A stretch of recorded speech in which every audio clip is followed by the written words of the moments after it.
Tournament Center. I'm Randy Buehler here with Brian David-Marshall. Pro Tour Valencia just finished. The winner is Remi Fortier, a 16-year-old from France. He's only got 4 lifetime pro points. The deck he played just seemed awesome. Tell me about it.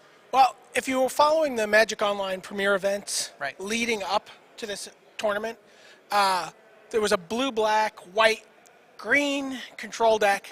It seemed to be just like every good card in Extended. It had Seat of the Synod. It had Trinket Mage. It has Tarmogoyf. It has Umezawa's Jitte. Right. Just a bunch of card advantage-y tricks. It's like Chase Rare control.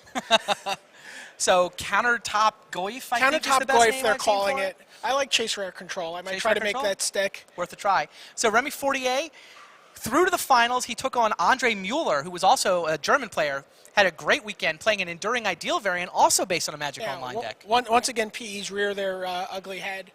Enduring Ideal has just been one of the most prevalent decks. And we did a piece with Frank Karsten early on Friday. Right. And he said, if you look at the PE results, that coming into this tournament, Enduring Ideal was just posting the most, it had the biggest number. Like, Frank always has that little chart with the biggest plus sign, and that went to Enduring Ideal. And Mueller took the deck, and I think improved it.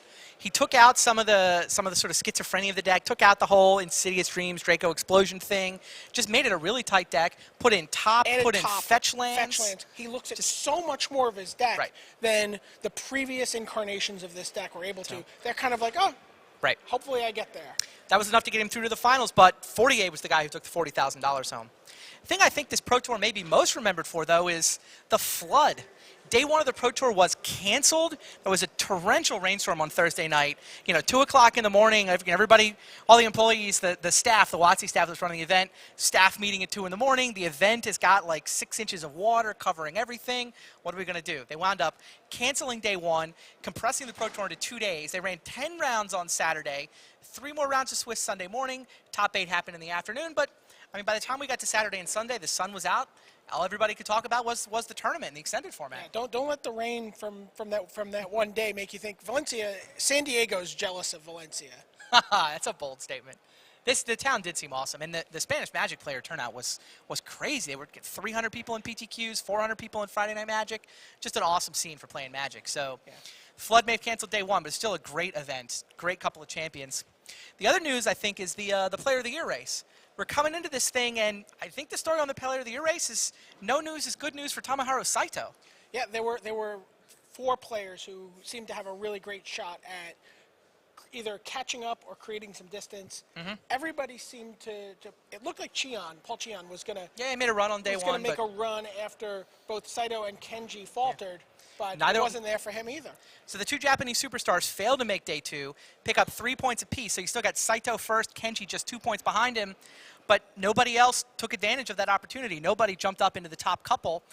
We have a good finish from Guillaume Wafatapa. He picked up some points. I think it's still Tomohiro and Kenji with some Grand Prix and then Worlds to go. So storyline to be continued next weekend. Grand Prix Brisbane is where Tomohiro Saito will be, while Kenji plays at the Invitational, something that Tomohiro turned down. How many pro points can you win at the Invitational? I don't think they have pro points there. They don't? No, I think you're just supposed to go because the fans want to see you play the All-Star game.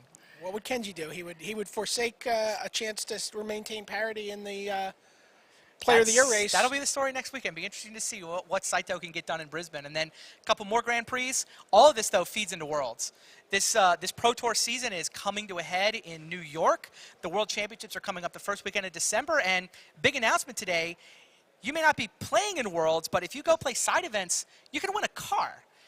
Toyota FJ Cruiser being awarded via side events.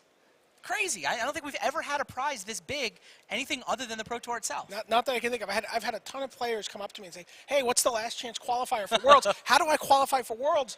If you were here, the online qualifier was this weekend, but you had to be qualified for that even. Yeah. Well, you know what? There's not a last chance qualifier, but there's a car.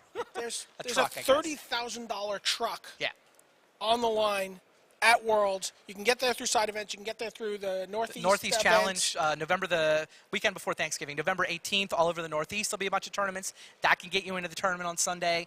Side events, there'll be 9 different tournaments that qualify the top couple for the championship on Sunday. So going to be a great scene in New York in a couple of months.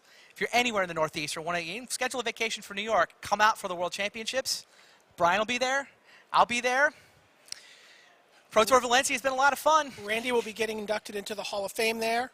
Thank you. Yeah, Hall of Fame inductions. Worlds is always just an awesome tournament. Remi Fortier, though, Pro Tour Valencia goes down as his awesome tournament. Welcome to the scene. Welcome to the Pro Tour. This kid looks like he's going to be here for a while. So signing off for the Tournament Center. See you next time.